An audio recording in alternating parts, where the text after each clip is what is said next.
বাড়িতে থাকা মাত্র কয়েকটা উপকরণ দিয়ে রেস্টুরেন্ট স্টাইলে বাটার চিকেন বানিয়ে নিতে পারবে খুব কম তেল মশলা দিয়ে। তো আমি বাটার চিকেন বানানোর জন্য এখানে চিকেনের মধ্যে লবণ, দই ও গোলমরিচের গুঁড়ো দিয়ে 1 ঘন্টার জন্য ম্যারিনেট করে রেখে দিলাম। এবার কড়াইটাকে ভালো করে গরম করে তার মধ্যে 1 চামচ বাটার দিয়ে গোটা জিরে, গোটা গরম মশলা, শুকনো লঙ্কা ফোড়ন দেওয়ার পর 2টো বড় সাইজের পেঁয়াজ, 5-6 কোয়া মতন রসুন ও হাফ ইঞ্চি মতন আদা দিয়েছি। সেগুলোকে একটু ভালো করে নেড়ে চেড়ে দিয়ে দিচ্ছি এখানে 5 পিস কাজু, 5 পিস আমন্ড, আর আমি এখানে ঝালের জন্য 2টো কাঁচা লঙ্কা নিয়েছি। এই মশলাগুলোকে ঠিক এরকমটা ভেজে ঠান্ডা করে জল দিয়ে একটা স্মুথ পেস্ট বানিয়ে রাখবো। তারপর কড়াইয়ে 1 চামচের মতন সাদা তেল দিয়েছি দেখতে পেলে, তার মধ্যে 1 টুকরো বাটার দিয়েছি। ব্যাস এই সামান্য একটু তেল আর বাটার দিয়ে আজকের পুরো বাটার চিকেনটা বানাবো। যে ম্যারিনেট করা চিকেনটা সেটাই একটু ঝেড়ে ঝেড়ে দিয়ে দিচ্ছি। এই চিকেনের টুকরোগুলোকে আমাদের একটু বেশ ভালো করে ভেজে নিতে হবে, যাতে উপর থেকে একটা লালচে রং ধরে যায়।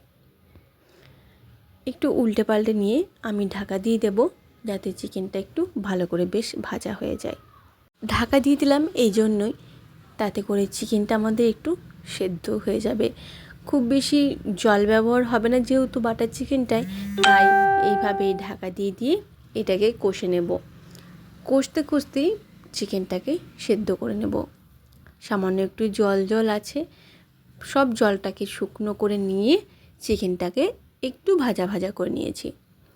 দেখো কড়াইয়ের গাটা বেশ ধরে ধরে গেছে, আর চিকেনটাও কিন্তু আমাদের ভাজা হয়ে গেছে।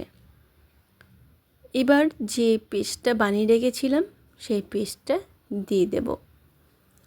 আমাদের আজকের রান্নার মেন মশলা কিন্তু এই পেস্টটাই, আর কোনো রকম কোনো মশলাই দেব না। এই মশলাটাকে চিকেনের সাথে বেশ ভালো করে একটু কষে নেব, যতক্ষণ পর্যন্ত না মশলা থেকে তেল ছেড়ে আসছে। খুব সাবধানে কষে নেবে মিডিয়াম টু লো ফ্লেমে, কেননা কাজু বাদাম দেওয়া আছে, তলায় লেগে যাওয়ার চান্স অনেকটাই আছে। ঢাকা দিয়ে দিয়ে আমি এইভাবে মাংসটাকে একটু কষে নিয়েছি। এবার দিয়ে দেব জল। যেহেতু বাটার চিকেন খুব বেশি পাতলা হয় না, গ্রেভিটা ঘনই হয়, তাই খুব বেশি জল দেওয়ার প্রয়োজন নেই। আমি তারই মধ্যে একটু জল দিয়েছি, কেননা আমার বাড়িতে খুব শুকনো শুকনোটা খেতে পারে না, তাই একটু জল দিয়েছি। দিয়ে দিয়েছি স্বাদ মতো লবণ আর সামান্য একটু চিনি, যেহেতু টক দইটা আছে তাই চিনি ব্যবহার করেছি, আর সামান্য একটু ধনেপাতা দিয়েছি। এবার এই সমস্ত কিছুকে মিশিয়ে ঢাকা দিয়ে রান্নাটা হতে দেব। তোমরা এখানে আরও একটা জিনিস অ্যাড করে নেবে, চিলি ফ্লেক্সটা দিলে স্বাদটাও অনেক রকম হবে, দেখতেও বেশ ভালো লাগবে। আমি ছেলের জন্য খুব বেশি ঝাল দিতে পারলাম না, তোমরা তোমাদের স্বাদ অনুযায়ী ঝাল, নুন, মিষ্টি সবটাই ব্যালেন্স করে নেবে। আমাদের বাটার চিকেন প্রায় কমপ্লিট।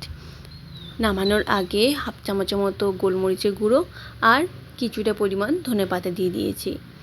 এবার গ্যাসের ফ্লেমটাকে অফ করে 10 মিনিটের জন্য স্ট্যান্ডিং টাইমে রেখে তারপর গরম গরম পরিবেশন করব আজকের এই বাটার চিকেন। বেশ লোভনীয় দেখতে হয়েছে, আর স্বাদটাও কিন্তু দুর্দান্ত হয়েছিল। তাহলে তোমাদের কেমন লাগলো আজকের এই বাটার চিকেনের রেসিপিটা?